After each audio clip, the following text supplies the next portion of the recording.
Keep listening, keep learning, the Tom Daniel Show. Keep listening, keep learning, the Tom Daniel Show. You're listening to the Tom Daniel Show, and I'm your host, Tom Daniel. This is going to be an unusually long episode, and I thought about dividing it into two, but then I realized that, that option is always available to the listeners. I mean, you've always got the ability to chop every episode into 2 parts or 10 parts or whatever you want to do. So I'm just going to keep this as one long episode and just leave the rest up to you. Now, my wife and I love to play trivia. And you'd think I would love it whenever the category is the Beatles. But I don't. I hate that category in trivia because every time that category comes up, the host always asks a question that is impossible to answer. And the question is, who was the fifth Beatle? They always ask that question. And the reason it's impossible to answer is because there are at least 13 correct answers to that question. And I've got no way of knowing which one to guess that'll match the trivia host's limited experience with the Beatles. When something feels too influential, too important, too culturally dense to bring to just 4 people, people start looking around for somebody else to credit, somebody hovering just off stage, somebody who must have been more important than the official story lets on. And nowhere is this impulse stronger than with the Beatles.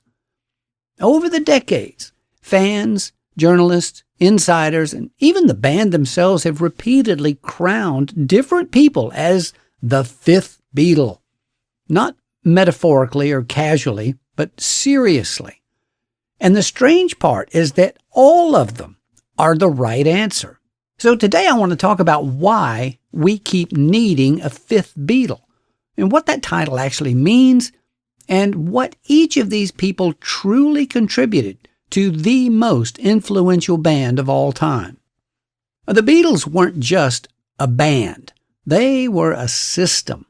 Creative, social, emotional, logistical, technological. 4 young men could not have sustained that system alone. And unlike most groups, the Beatles themselves openly acknowledged that fact. They named their helpers openly. They credited their collaborators freely. They spoke candidly about everybody who held the scaffolding in place while the music was being made.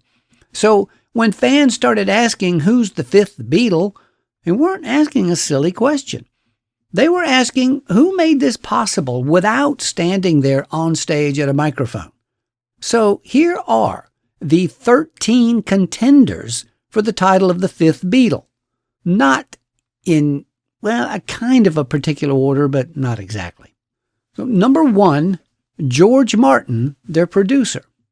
Now, a producer is someone who handles a band's sound inside the recording studio. And you can't talk seriously about the idea of a fifth Beatle without starting with their producer, George Martin. And not because fans like him best or because he's got the cleanest resume, but because without George Martin, the Beatles do not become the Beatles as we know them. Now, before he ever met John, Paul, George, and Ringo, George Martin was not a rock and roll guy at all. He was classically trained. He studied piano and oboe.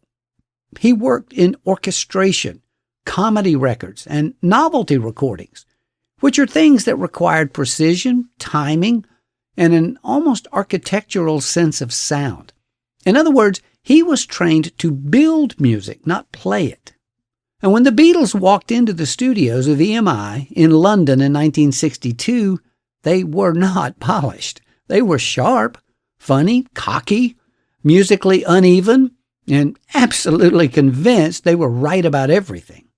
And George Martin, to his great credit, never tried to turn them into something respectable. He did something much more rare for a producer. He let them be the Beatles. George Martin wasn't specially chosen as the perfect producer for the Beatles.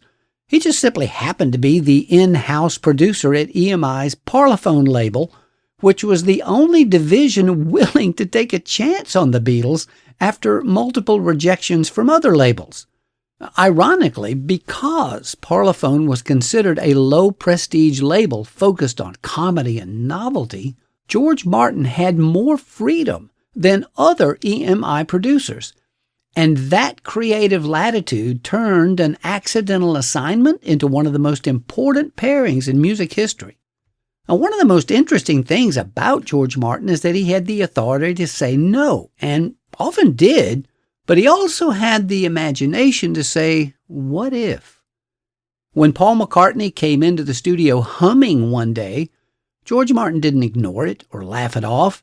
He turned it into the string arrangement for the song Yesterday. When John Lennon wanted a vocal that sounded like the Dalai Lama chanting from the mountaintop, George Martin didn't ask him for clarification. He just reached for tape machines, filters, and he created studio tricks that didn't even yet have a name. Now, this is where the Fifth Beatle argument gets serious. George Martin was inventing a new role for the producer. Before him, producers just documented performances. But after him, producers collaborated in composition, arrangement, and sound design. That is an enormous cultural shift. And here's something people often miss. George Martin knew when not to interfere. He understood that the Beatles' greatest strength was their internal chemistry, and he respected that.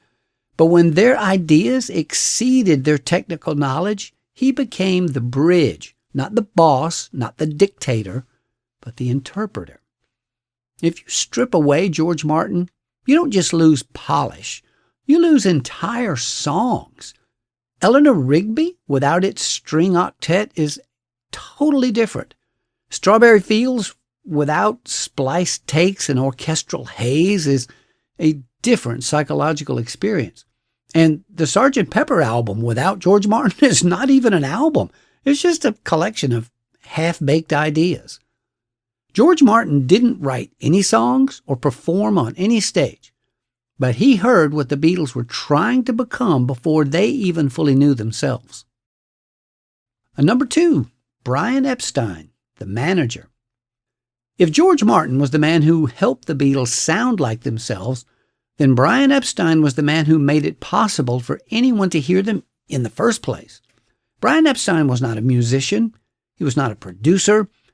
He was not even an entertainer involved in show business in any way.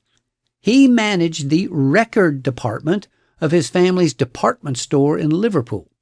And he became intrigued when teenagers kept asking for a record by a local band named the Beatles. He didn't have that record, and he'd never even heard of the band. That's when he went to see them for himself at a private club in downtown Liverpool called the Cavern Club. Now, before Epstein entered the story, the Beatles were a hard-edged Liverpool club band. Leather jackets, cigarettes, long sets, crude jokes, drinking, fighting, and a reputation built almost entirely on word of mouth. They were savage. They were popular locally, but were not respectable, and they were not being taken seriously by the music industry. Epstein heard them live. He saw the reaction of the crowd and immediately understood that something extraordinary was happening, even if he didn't yet know what to do with it. Though what he did was a lot more basic and a lot more dangerous. He believed in them. He introduced himself immediately and offered to be their manager, stepping into a role that nobody else wanted, and he did it without a safety net. He had no experience. He had no template. What he did have was a sense of presentation, of discipline, and long-term vision. He immediately cleaned up their image, not to make them bland, but to make them marketable. Matching suits, controlled press appearances, set lists, contracts, schedules. He took all their incredible chaos and turned it into forward momentum.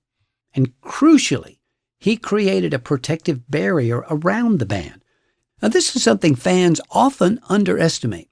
As the Beatles' fame exploded, Epstein handled negotiations, press demands, touring logistics, and business decisions that would have torn any other band apart.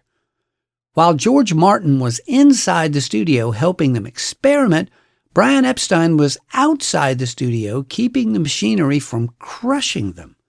Brian Epstein was also the only person in the Beatles world who could say no to them. Brian tolerated a lot of nonsense, but when he told them to back down and step off, they did. And when the Beatles stopped touring and his influence over their daily lives faded, the band really lost its central stabilizing force. The Beatles themselves have acknowledged that after Epstein's untimely death in 1967, the group began to drift, fracture, and struggle to maintain its own gravity. Without him, there's no George Martin working with the Beatles in the first place, because there's no EMI contract without Brian Epstein. There's no Ed Sullivan Show appearance. There is no sustained career long enough to evolve into greatness. Number 3, Stuart Sutcliffe. Stu Sutcliffe was the original bassist for the Beatles back when they were still finding themselves playing brutal, endless sets in clubs that demanded stamina really more than refinement. But Sutcliffe was never really meant to be a bassist. He was a painter, an artist, not a musician. But he won an art contest, and the $50 prize was exactly the cost of a bass guitar and bass amp, and the Beatles needed a bassist. Stu Sutcliffe was an art school friend of John's and a painter, a serious one who was deeply immersed in European modernism.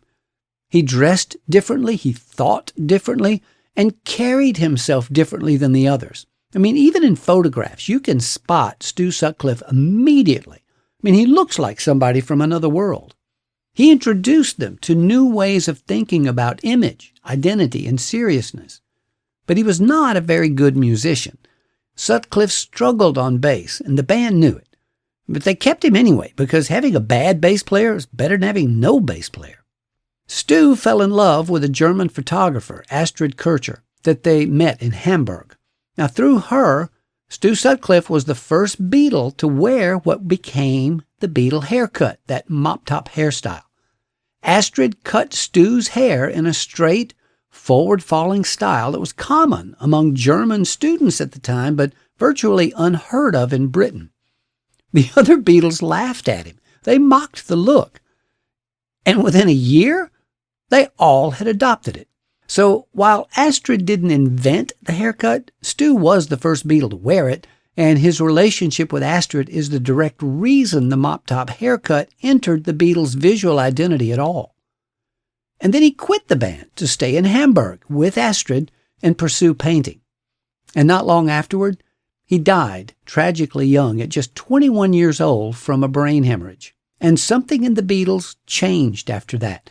They became harder, more focused, more disciplined. You can even argue that they became better musicians. Paul switched over to play bass. But Stu was always the reminder that the Beatles were not just a rock and roll band clawing their way out of Liverpool, but part of a larger artistic conversation happening in post-war Europe. Number 4, Pete Best. If Stu Sutcliffe represents the Beatle who chose to leave, then Pete Best represents the Beatle who got left behind. Pete Best was the original drummer for the Beatles during their most punishing, formative years. He played the long nights in Hamburg. He endured the grueling schedules. He was there before the record deals, before the suits, before the world even cared. And then right at the edge of the mountaintop, he was gone. In 1962, Brian Epstein was pushing the Beatles forward, and they were about to enter a studio with George Martin, a producer whose job was to turn raw performances into finished records that would sell. George Martin was encouraging and perceptive, but he just didn't like Pete Best. Now here's where the story gets uncomfortable, because history likes clean villains and heroes, and Pete Best doesn't really fit either category. By most accounts, he was not a bad drummer. He was just not the drummer the band needed for what they were becoming. His playing was steady, but it lacked flexibility. And more importantly, his feel didn't lock in with the others the way it needed to. Bands don't survive on adequacy. So at the urging of George Martin and with the blessing of Brian Epstein, Pete Best was fired with very little explanation. I mean, one day he was a Beatle, the next day he wasn't. Ringo Starr was hired away from another band in Liverpool as his replacement, and history sealed itself almost immediately. This is why Pete Best is such a haunting Fifth Beatle candidate. I mean, he did everything right. He showed up, he worked hard, he stayed loyal, and he still lost his place. The Beatles didn't reject Pete Best out of cruelty. They rejected him because the margin between almost right and exactly right is where great art either happens or doesn't. And success stories always have these little invisible casualties. For every name enshrined in myth, there's somebody else whose contribution mattered deeply and then stopped mattering at precisely the wrong moment. Now, numbers 5 and 6 go together. Neil Aspinall and Mal Evans. Now, up to this point, every Fifth Beatle candidate we've talked about has shaped the music, the image, or the direction of the Beatles in visible ways. But now we need to talk about the people who made it possible for the band to even function at all. We get Neil Aspinall and Mal Evans. Neil and Mal were everywhere all at once. Roadie, bouncer, bodyguard, chauffeur, gopher, everything. Neil Aspinall began as the band's driver, but he didn't just drive the van. He became the band's logistics brain. He handled schedules, contracts, and later the administrative side of Apple Corps. Neil Aspinall was quiet, steady. He didn't seek the spotlight, which was precisely why the Beatles trusted him. Also, Neil was married to Mona Best, who was Pete Best's mother. Neil had been living with Mona Best while working for the Beatles. He had a child with Mona in 1962, the same year that Pete was fired from the band, and later married her. It's one of those deeply awkward, very human entanglements that remind you just how messy the Beatles' early world really was. Now, Mal Evans was something else entirely. Mal was a giant of a man. He was 6'6", physically imposing, but emotionally gentle and fiercely loyal to the Beatles. He was their roadie, their bodyguard, their errand runner, their assistant, and occasionally human shield. When things got chaotic, and they often did, Mal absorbed the chaos. On the back cover of Sgt. Pepper, it's actually Mal wearing the blue coat worn by Paul but facing backwards so you can't see his face. That's why Paul looks so suddenly tall in that photo. It's Mal, not Paul. Neil Aspinall and Mal Evans were the people who showed up when something went wrong, and something was always going wrong. Equipment failures, travel disasters, media pressure, crowds, fatigue, egos. Neil and Mal were both hired by manager Brian Epstein, and they were the gravity that kept the Beatles from flying off entirely into space. You're listening to The Tom Daniels Show. We'll be right back. What are you waiting for? The Tom Daniels Show. What are you waiting for? The Tom Daniels Show. What are you waiting for? The Tom Daniels Show.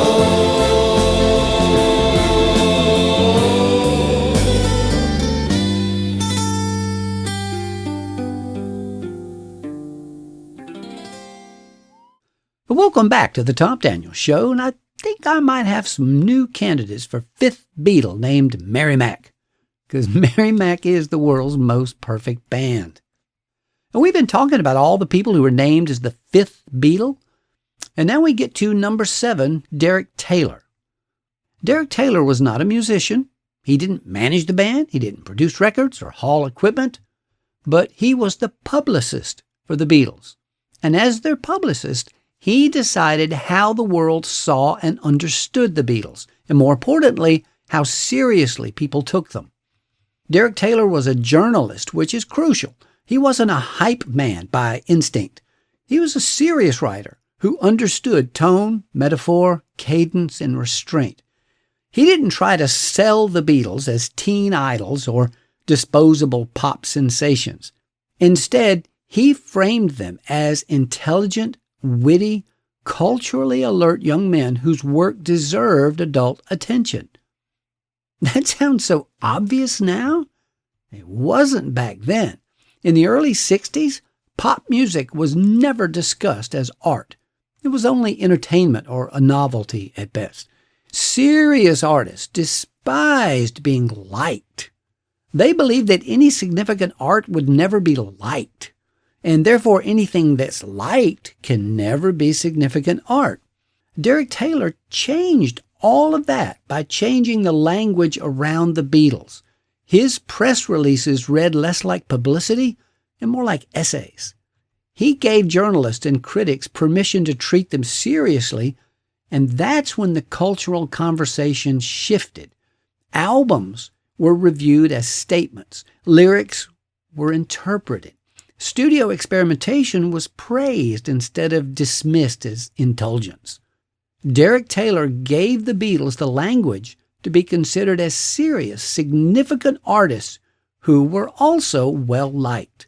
His language, tone, and restraint played a major role in getting critics to take the Beatles seriously as artists rather than disposable teen idols. Number 8, Klaus Voormann. When people talk about Klaus Voormann, they often stop too early. They talk about album art, and they talk about Hamburg, and they talk about Revolver, but that's only half his story. Klaus Voormann wasn't just someone who saw the Beatles differently. He was someone who could actually play at their level and help them grow into what they became. Klaus Voormann first met the Beatles in Hamburg when they were still raw, aggressive, unrefined. Unlike most people around them, he didn't hear noise or chaos. He heard their structure trying to form. As both an art student and a working musician, he understood that bands don't just evolve musically. They evolve aesthetically and technically at the same time. Paul McCartney did not originally see himself as a bassist. He moved to bass after Stu Sutcliffe, out of necessity, not desire. And early on, he needed help, practical, hands-on help, from someone who actually understood the instrument as a melodic voice, not just rhythmic support. And that person was Klaus Voormann. Klaus Voormann was an extremely skilled bass guitarist, and he taught Paul how to really play the bass. He helped Paul think about the bass as something more than just keeping time, and showed him how to treat the bass as a lead instrument, counter-melodic, expressive, and structurally essential. And then there's the Revolver cover, of course, designed and created by Klaus Voormann, not as decoration, but as synthesis.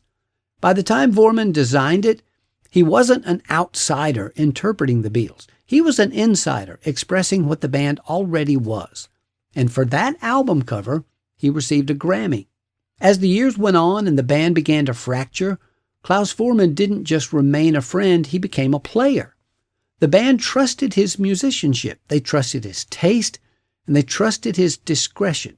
He performed bass on numerous solo projects for John and George. He was at times seriously considered by the band to become a full member. They often flirted with the idea of adding Klaus Voormann, but usually he was the one who turned it down. Number 9, Billy Preston. By the late 1960s, the Beatles were 4 exhausted people trapped inside an impossible dream. The studio was tense. Conversations were brittle. The music was still remarkable, but the atmosphere around it was not joyful. And that's when Billy Preston walked in. Now, Billy Preston had known the Beatles earlier. They first met him in 1962 when he was the keyboard player for Little Richard. They crossed paths repeatedly on the club circuit, and they jammed together and formed a genuine friendship, especially George Harrison, who stayed very close to Billy Preston over the years. It was George who invited Billy Preston into the Get Back, Let It Be sessions in January 1969. Harrison knew exactly what he was doing. bringing in Billy Preston not just for his keyboard skills, but to change the whole mood.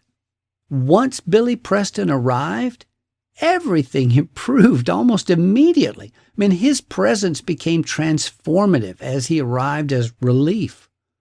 The Beatles stopped bickering. They became polite. They laughed. They listened. They remembered how to play together instead of just coexist. Musically, Billy Preston's contribution is so obvious. I mean, his electric piano and organ work didn't just decorate songs like Get Back and Don't Let Me Down. They anchored them. He brought a gospel phrasing, rhythmic confidence, and a forward motion at a moment when the band badly needed all three. Billy Preston's presence subtly changed the rules. You couldn't sulk when somebody that joyful was playing right next to you. And for that reason, Billy Preston was the only musician ever credited on a Beatles record as a featured artist. Get Back is listed as Get Back by the Beatles with Billy Preston. Number 10, Jimmy Nicol. All the other Fifth Beatle candidates represent influence, support, or collaboration, but Jimmy Nicol represents something else entirely. He represents how fragile the whole thing really was. In June of 1964, at the absolute height of Beatlemania, the Beatles were about to embark on a major world tour. Everything was scheduled, everything was in motion, and then suddenly Ringo got tonsillitis and had to go to the hospital. No drummer, no tour. So enter Jimmy Nicol. Jimmy Nicol was a competent, professional session drummer. He knew the material, and he could learn fast. And he could keep his mouth shut. And most importantly, he could step into the most visible band on earth with almost nobody noticing. So for 10 days, Jimmy Nicol was a Beatle. He played concerts with them in Denmark, the Netherlands, Hong Kong, and Australia. He wore the suit, he took the bows, he waved to screaming girls, and then Ringo got better. When Ringo recovered, just like that, it was all over. Jimmy Nicol flew home alone while the Beatles continued on, intact and mythically complete. There was no grand farewell for Jimmy Nicol, no transition ceremony, nothing. History just snapped back into place. And he struggled financially and emotionally afterward. He bounced between short-term music jobs and gradually drifted out of the professional music world entirely. Friends later said the sudden rise and equally sudden disappearance left him disoriented. He moved away from Britain. He spent time living quietly in Scandinavia and then later Mexico, deliberately avoiding attention. As most reliable reports, he's still alive, elderly, and living a very private, low-profile life, having chosen anonymity over continued association with the Beatles. Jimmy Nicol didn't fail. He didn't quit. He didn't do anything wrong. He just only briefly belonged, and then he didn't. Number 11, Freda Kelly. Good old Freda. Up to now, most of our Fifth Beatle candidates have been close enough to the band to touch the machinery, the music, tours, studios, contracts, that stuff. Freda Kelly never stood on a stage, never sat at a mixing console, and never negotiated a single deal. She just held the memory. Freda Kelly was a teenage fan from Liverpool who was hired by Brian Epstein to be the official secretary of the Beatles fan club in 1962. She first entered the Beatles' orbit simply as a teenage fan who regularly attended Cavern Club shows.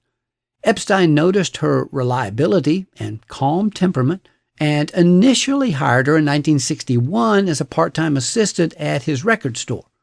And when fan mail for the Beatles began arriving in unmanageable quantities, Epstein promoted her to run the official Beatles fan club, a role that she held from 1962 until the band's final breakup. At first, that sounds like just clerical work, envelopes, letters, lists.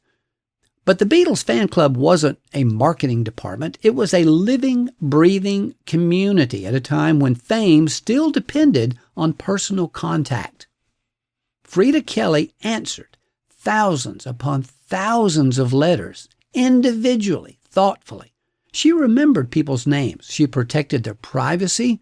She filtered access. She was, for many fans, the only human point of contact with the Beatles. Now, many decades later, Frida Kelly became friends with an American woman from Gulf Shores, Alabama, and she liked to sit on the beach. My wife Laura and I were at the Gulf Coast on the beach one day in 2018, and I was sitting on the beach with my Beatles bag, which was my beach bag. A woman nearby said, "Oh, I see you've got a Beatles bag."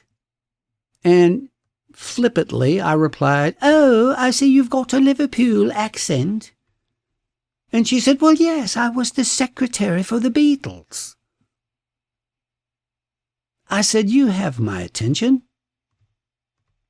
We had a lovely conversation. She told us that when they first started the Beatles fan club, she put her father's own address as the official address of the fan club, and all those thousands upon thousands of letters went to his house.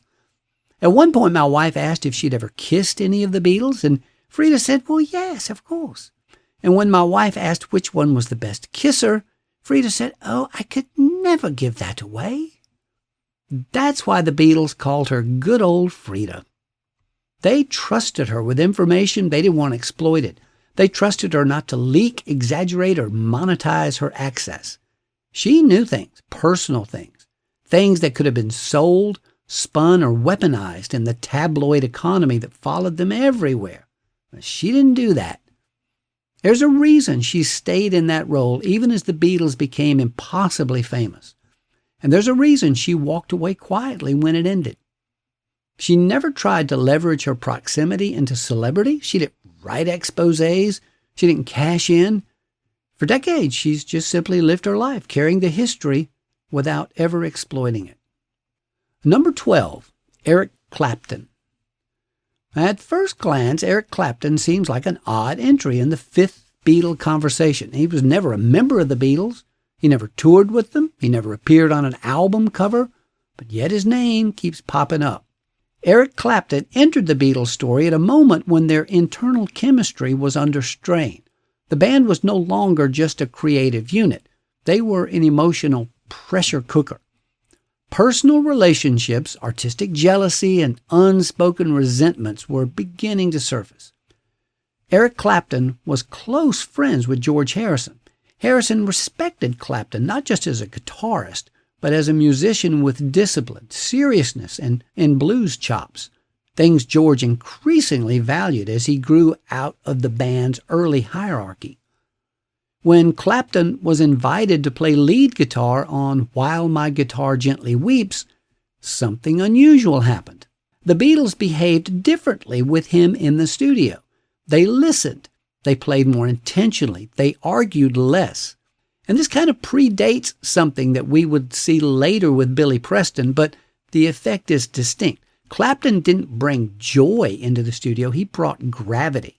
His presence reminded the band that what they were doing was still important. They were musicians first, not just famous people grinding forward. Most notably, Eric Clapton was deeply involved with Pattie Boyd, who at the time was married to George Harrison. Clapton fell intensely in love with Pattie during the late 60s. He wrote the song Layla about her, and after Harrison and Boyd divorced, then he married her himself. That personal love triangle permanently altered Clapton's and Harrison's friendship, even though the two later reconciled. Clapton showed George Harrison what life beyond the Beatles could look like. He showed the band that their internal balance was no longer stable, and he did it without ever claiming a piece inside the machine. Number 13, Murray the K. And finally, we come to the most controversial, the most self-appointed, and the most misunderstood fifth Beatle of all, Murray the K. He's the only fifth Beatle to give himself that name. Murray the K was born Murray Kaufman. He was a New York radio DJ in the early 60s, broadcasting on WINS at a time when radio still had the power to break artists. When the Beatles arrived in America in 1964, Murray the K didn't just play their records, he championed them relentlessly. He positioned himself as their American translator, insider, and gatekeeper. He hosted marathon Beatle broadcasts. He embedded himself at events. He narrated the invasion as it was happening, framing it not as novelty, but as a cultural upheaval. And crucially, he got close to the Beatles. So close, in fact, that he began referring to himself publicly as the Fifth Beatle. This is where people usually roll their eyes at this story, and that reaction is understandable, but dismissing him entirely misses something important. Murray the K understood that in America especially, the Beatles didn't arrive as just four British musicians. They arrived as a media event. Murray the K personally met the Beatles during their first U.S. visit in February 1964. Then he spent time with them at the Hotel Deauville in Miami, where they were staying for their Ed Sullivan Show appearance. And he conducted interviews and hosted extended radio broadcasts with them from the hotel. And that access was real, not imagined. The Beatles knew him. They spoke with him. They tolerated him. They enjoyed him. What they did not do is privately or publicly endorse his self-description as the Fifth Beatle. That title was Murray's own invention, amplified by his on-air persona and constant proximity. And for a brief, crucial window, it worked. So after all of that, who was the Fifth Beatle? George Martin, who helped them hear what they were becoming? Brian Epstein, who made it possible for them to exist at all? Stu Sutcliffe, who shaped their seriousness before the music caught up? Pete Best, who absorbed the cost of transformation? Neil Aspinall and Mal Evans, who kept the whole thing from flying apart? Derek Taylor, who taught the world how to talk about them? Klaus Forman, who helped them see and play differently? Billy Preston, who made them humane again at the end? Jimmy Nicol, who proved the machine could survive a shock? Frida Kelly, who kept the secrets? Eric Clapton, who revealed the fault lines? Or Murray the K, who showed how myth gets made in real time? That's a lot of Fifth Beatles. Who was the Fifth Beatle? All of them. And that's the whole point. The reason we keep trying to name a Fifth Beatle is because the Beatles were never just four men with instruments. They were a whole system. And systems don't run on talent alone. They need help. Each of the people we've talked about stepped in at a moment when something fragile needed holding together or pushing forward or explaining. So the Fifth Beatle has never really been a person. It's a recognition. It's the uneasy feeling that greatness is transitory, no matter how clean the story tries to be afterward. It's the admission that collaboration doesn't always play a guitar, and that influence doesn't always leave fingerprints on the songs. We name Fifth Beatles because we sense that the official version leaves something out. There was no Fifth Beatle, because the Beatles were never a number. They were like a cosmic convergence. And once you see that, the music sounds even bigger than it already does. Thank you for staying with this marathon edition of the Tom Daniel Show. Keep listening. Keep learning. Keep listening. Keep learning. The Tom Daniel Show. Keep listening. Keep learning.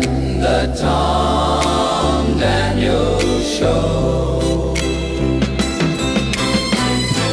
Take a break from your usual routine and tune in to the Tom Daniel Show. You'll discover the world of melodies and stories that you might not know.